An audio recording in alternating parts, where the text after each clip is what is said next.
कलयुगी जीवों का कल्याण कैसे हो, कलयुगी जीवों का कल्याण कैसे हो, भक्ति ज्ञान वैराग्य में वृद्धि कैसे हो। सूत जी ने पहले तो प्रश्न की प्रशंसा की कि शौनकादि ऋषियों, आपका प्रश्न बड़ा ही अद्भुत है, क्योंकि आपने अपने लिए नहीं कलयुगी जीवों के लिए पूछा है। कलयुगी जीवों का कल्याण कैसे हो, प्रश्न बहुत अच्छा है, उत्तर भी देंगे।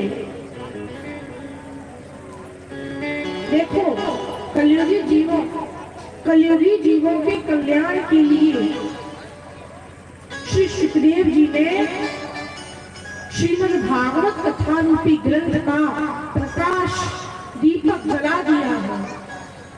काल व्याल मुख ग्रास त्रास निर्णास हो करे। जो व्यक्ति, जो मनुष्य, जो जीव निरंतर काल के ग्रास में जो कलयुगी जीव जा रहे हैं, उन्हीं की मुक्ति के लिए, उन्हीं के उद्धार के लिए सुखदेव जी ने ये श्रीमद् भागवत कथा रूपी प्रकाश पुंज को उज्ज्वलित कर दिया है। इस कथा की कितनी महिमा है, महिमा मैं आपको बताऊं। भैया, इस कथा में कितने अक्षर हैं? कितने अक्षर हैं? बताओ कितने अक्षर हैं? मैं बोलने वाला नहीं, कितने अक्षर है इस कथा के नाम में? 4 है ना, भागवत 4 ही तो है। अरे भैया, मैं कुछ तो बोलो, 4 है ना, कितने हैं? भागवत। तो इनके अर्थ को जानो। पहला अक्षर भा, भा से भक्ति, भक्ति। इस कथा को हम सुनेंगे, मन से सुनेंगे, मन से सुनेंगे तो हमारी प्रभु के, भगवान के प्रति भक्ति बढ़ेगी। सर्वप्रथम भा से भक्ति, भाग। दूसरा है गा, गा से गति, हमें परम गति मिलेगी। परम गति अर्थात भगवान के चरण कमल, भगवान के चरणों में स्थान। भाग, भा से भक्ति, गा से गति। और तीसरा वा से वैराग्य, वैराग्य मिलेगा। कब मिलेगा? मन से सुनोगे तब मिलेगा, कल से नहीं, मन से कथा को सुनो। भा से भक्ति, गा से गति, वा से वैराग्य और ता से तारक। ये कथा कैसे है? तारक है, तार देती है, भव सागर से पार लगा देती है, तार देती है। लेकिन कब? ये 4 चीज कब होंगी? जब मन से सुनोगे। तन भले ही कहीं और हो, मन कथा में हो, तो अवश्य ये 4 चीजें रद्द होंगी। इसलिए कथा को मन से सुनो। इस कथा की कितनी महिमा है। जब ये कथा सुखदेव जी राजा परीक्षित को सुनाने के लिए गंगा जी के तट पर विराजमान हुए, तो कथा शुरू नहीं हुई। कथा प्रारंभ होने से पूर्व स्वर्ग के देवता अमृत का कलश लेकर आए। सुखदेव जी से कहा, प्रभु ये अमृत आज राजा परीक्षित को पिला दो, बदले में ये श्रीमद् भागवत की कथा रूपी अमृत हमें पिलाना। श्रीमद् भागवत कथा का पान हमें करा दो। सुखदेव जी ने मना कर दिया। क्यों? क्योंकि कौसुभा को कथा लोगे देवता, तुम श्रोता बनकर नहीं आए। श्रोता बनकर आते मैं अवश्य तुम्हें कथा सुनाता, लेकिन तुम श्रोता बनकर नहीं आए, सौदागर बनकर आए। सौदागर नहीं, अभी तुम ठगिया बनकर आए। क्यों? क्योंकि कोई कांच के टुकड़े के बदले में करोड़ों की मणि मांगे तो आप दोगे? कोई आपको कांच का एक छोटा सा टुकड़ा दे और कहे, भैया आपके पास जो वो मणि है ना 10 करोड़ वाली, वो 10 करोड़ वाली मणि हमें दे दो, कांच के टुकड़े के बदले में दोगे? कोई नहीं देगा। सुखदेव जी ने कहा, देवता तुम्हारा ये जो अमृत है ये कांच का टुकड़ा है और मेरी ये जो कथा है करोड़ों की मणि है और मणि और कांच के टुकड़े के बदले में अदला बदली नहीं हो सकती। सुखदेव जी ने देवताओं को मना कर दिया। देवताओं ने ब्रह्मा जी से कहा, ब्रह्मा जी ने तराजू को तोलकर देखा, तराजू में तोलकर देखा, एक पलड़े पर श्रीमद् भागवत महापुराण रख दिया, एक पलड़े पर अन्य शास्त्र पुराण रख दिए। जैसे ही तराजू उठाया तो भागवत वाला पलड़ा नीचे हो गया, अर्थात भागवत जी भारी हो गई। सभी ऋषियों ने तुरंत घोषणा कर दी कि कलयुग में भागवत जी ही, श्रीमद् भागवत ही मोक्ष प्रदान करने वाली कथा होगी। लेकिन कब? मन से सुनेंगे कब? शौनक जी ने पूछा, इस कथा की विधि क्या है? ये कथा कैसे, कितने दिनों में कैसे श्रवण की जाती है? सूत जी ने कहा 7 दिनों में श्रवण की जाती है। 7 दिनों में श्रवण करने की विधि किसने बनाई? बताते हैं शंकादि ऋषियों ने नारद जी को ये कथा श्रवण कराई। नारद जी को 2 घड़ी से ज्यादा एक जगह टिकते नहीं, तीनों लोगों में घूमते रहते हैं। नारद जी ने 7 दिन बैठकर कथा सुनी। ऐसा कैसे हो सकता है, हमें बताइए। तो बताते हैं एक बार क्या हुआ, एक दाहि विशालायाम चतुरार्ध ऋषयो मला। एक बार बद्रीनाथ में सनक सनंदन सनातन सनत कुमार सनकादि ऋषि, ये चारों ऋषि सत्संग कर रहे थे। बद्रीनाथ में सत्संग कर रहे थे तो चारों कीर्तन करते हुए जा रहे थे। सामने से देखा नारद जी आ रहे हैं तो नारद जी के पास जाने लगे। लेकिन नारद जी के पास पहुंचे तो नारद जी के पास पहुंचकर देखते हैं नारद जी बड़े उदास हैं। नारद जी का मुख चिंतित है, नारद जी उदास हैं। चिंता का कारण पूछा। शंकादि ऋषियों ने नारद जी से चिंता का कारण पूछा।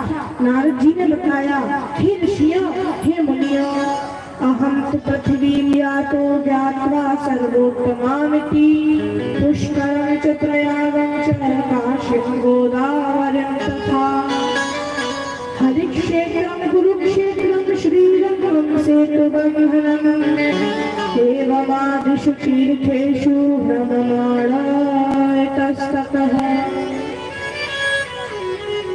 नारद जी ने कहा, मुनिवर, मैं पृथ्वी को सर्वोत्तम लोक समझकर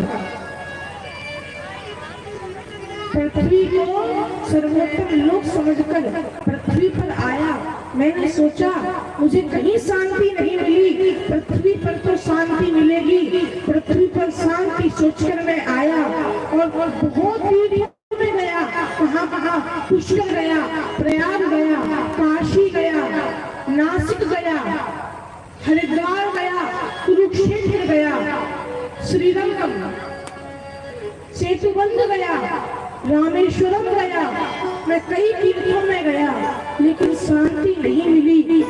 जहाँ देखो वहाँ शांति की जगह क्रांति मची हुई है।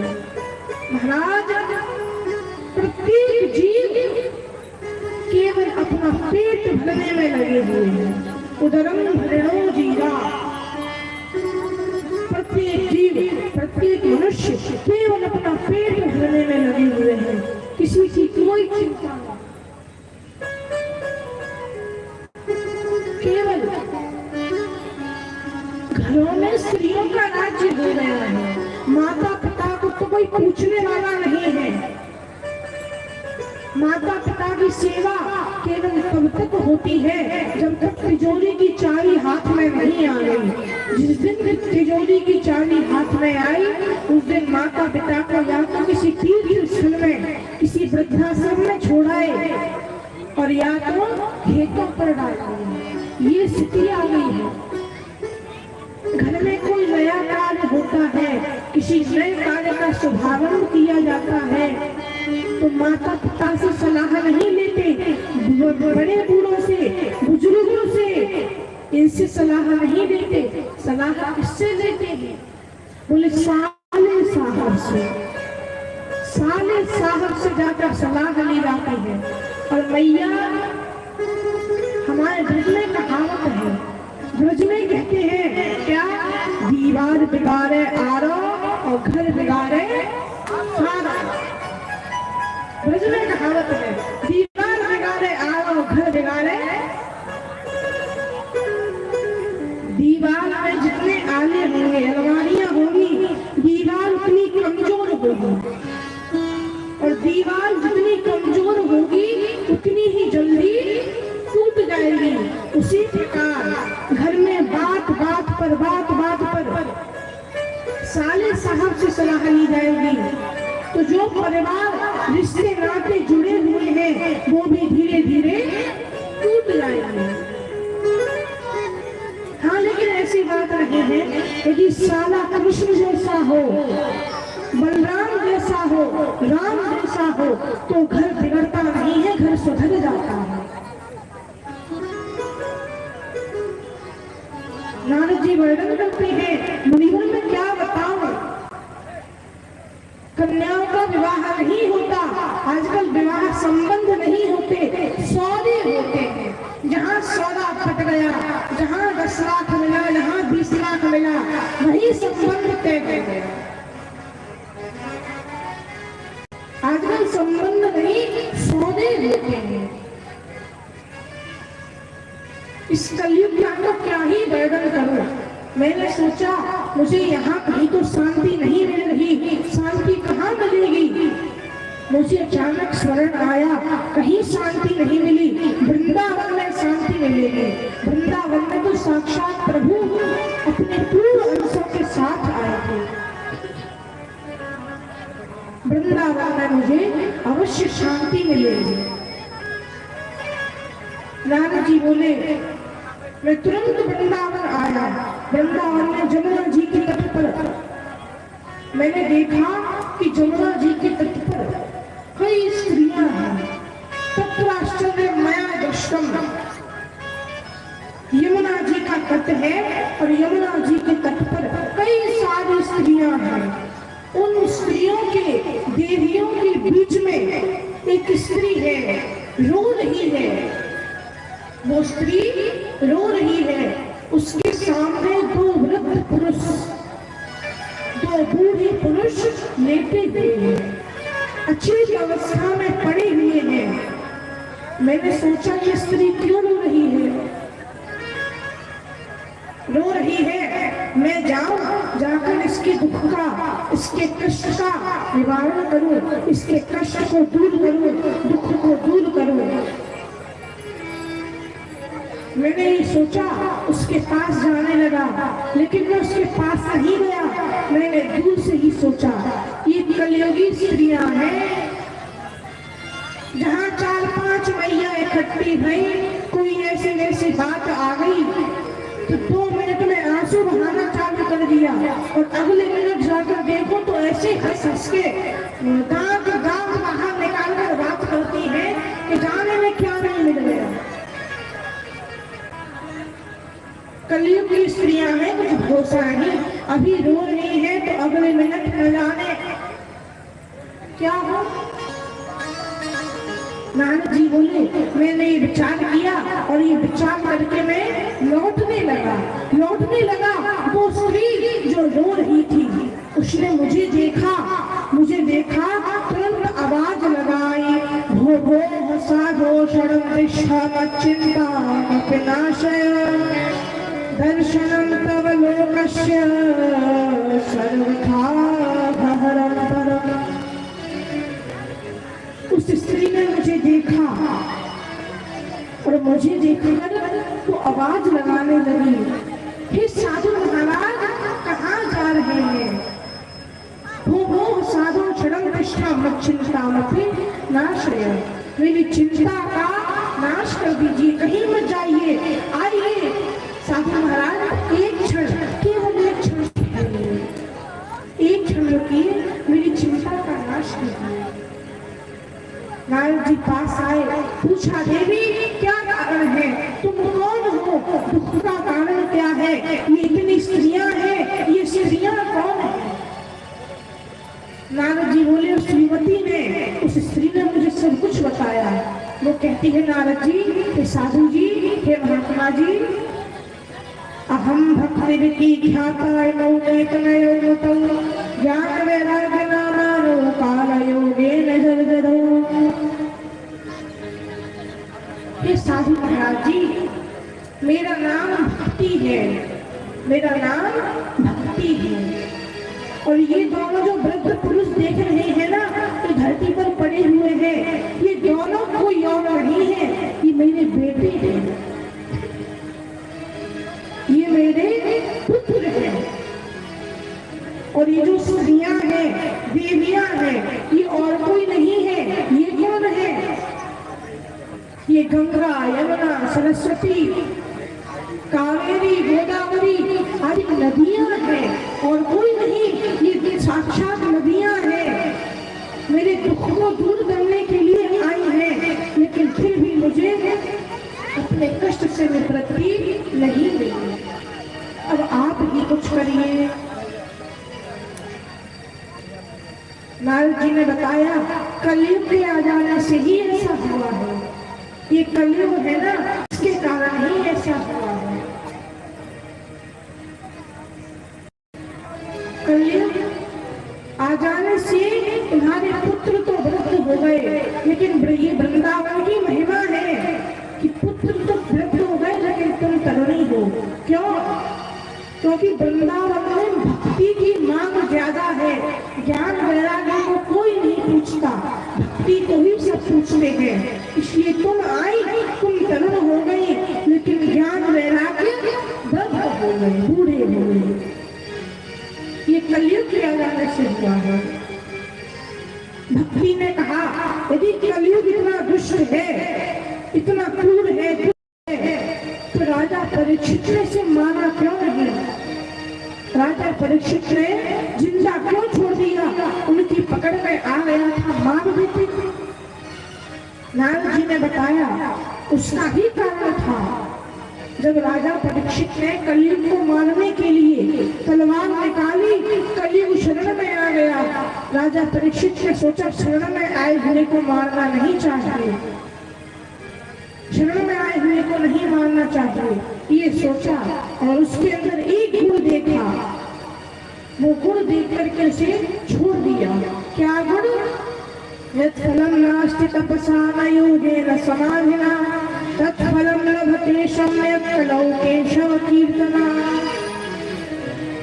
क्या गुण देखा नारद जी ने? नारद जी ने बताया, क्या गुण देखा?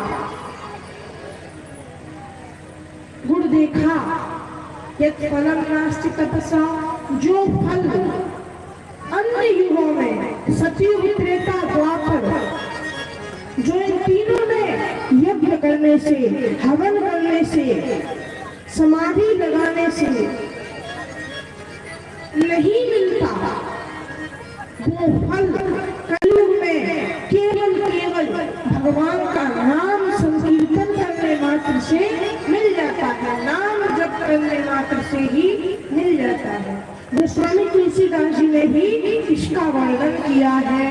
गोस्वामी तुलसीदास जी भी कहते हैं, क्या? कलयुग केवल नाम धारा, कलयुग केवल नाम, कलयुग केवल नाम धारा, कलयुग केवल नाम धारा, कलयुग केवल नाम धारा।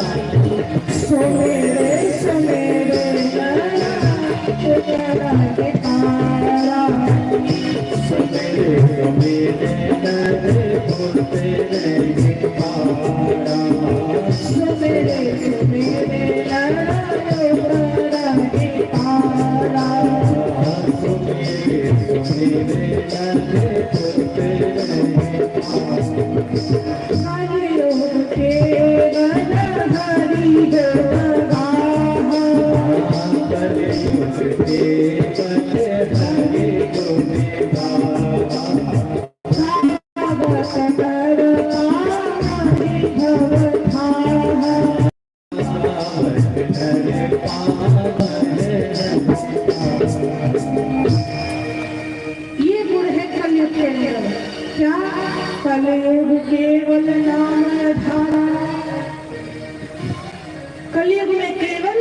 भगवान का नाम ही एकमात्र आधार है, जिससे तुम पकड़ लो तो पकड़ कर सागर से पार हो जाओ। भगवान का नाम जो फल अन्य युगों में यज्ञ हवन तपस्या समाधि इत्यादि करने से नहीं मिलता, वो कलयुग में कलयुग केवल नाम आधारा, नाम जप करने से ही मिल जाता है। और नाम जप करो, केवल नाम जप करो और किसी चीज की चिंता मत करो। तुम तो केवल नाम का जप करते चलो। नारद जी ने कहा, हे भक्ति देवी, बिल्कुल तुम चिंता मत करो, बिल्कुल भी चिंता मत करो। मैं अवश्य ही कुछ उपाय करूंगा और तुम्हारे पुत्रों को करुण कर दूंगा। यदि मैंने भी प्रत्येक मनुष्य की भक्ति की स्थापना नहीं कर दी तो आज मेरा कोई अधिकार नहीं होगा। नारद जी ने कहा, बिल्कुल चिंता मत करो। नारद जी ज्ञान वैराग्य के पास आए। ज्ञान वैराग्य के पास आकर उनके कान में कहने लगे, ज्ञान खड़े हो जाओ, वैराग्य सावधान हो जाओ। नारद जी ने वेद सुनाए, शास्त्र सुनाए, पुराण सुनाए, गीता सुनाई। एक बार नहीं, अनेकों बार गीता पाठ मुहुर अनेकों बार गीता का पाठ कर रहे हैं।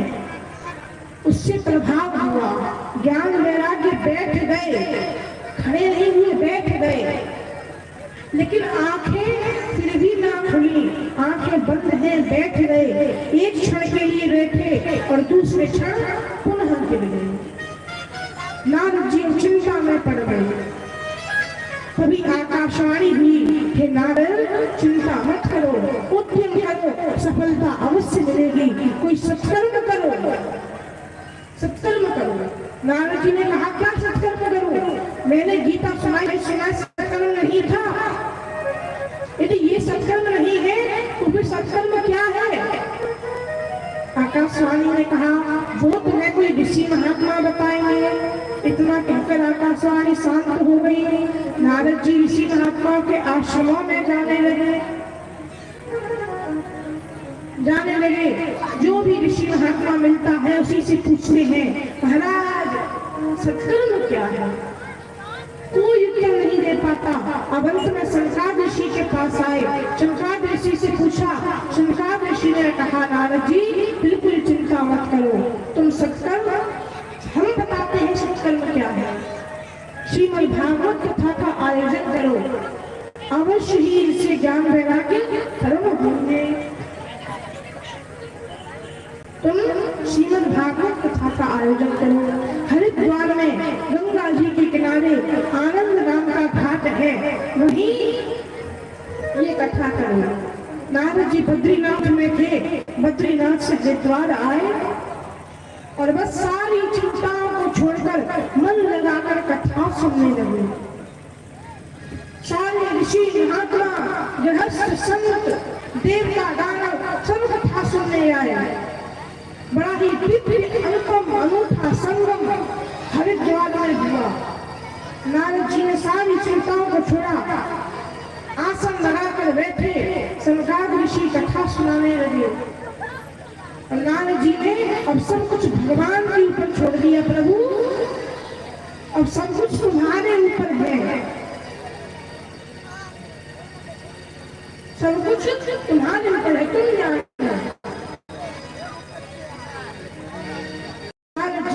कथा सुनने के लिए बैठे गए।